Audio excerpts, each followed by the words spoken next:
Hey guys, another update. Paula Filino and Kim Chiu.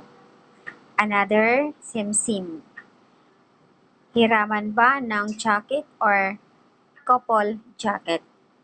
Either way, ang cute nyo talaga.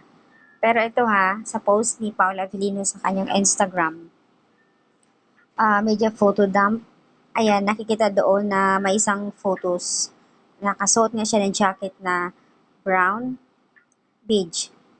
Yun din ang suot ni Kim Chiu kahapon. So, sabi, hinala ng karamihan ay hiniram ni Kim or pinasuot ni Pao kay Kim kahapon dahil nga baka nilamig si Kim or couple jacket.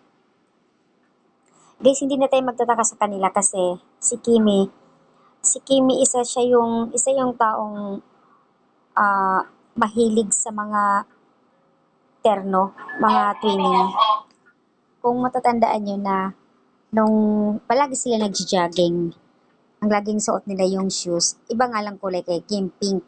Pero yung kay Pau, something blue. Pero yung design, pare-pareho. Tapos, sa t-shirt, diba nung nasa ibang bansa si Kim na hindi kasama si Pau, pagbalik noon, mahalaga sa kanila ng mga ganyan dahil may relasyon nga. Kaya kailangan twinning talaga. So, ganun si Kim ka-sweet. O diba, kita nyo naman ang jacket. Nakakatuwa naman. Super kilig. Ganyan talaga si Kimi. Ganyan, maasikaso siya. Kaya nga, love na love si Ultimo sa mga kagamitan.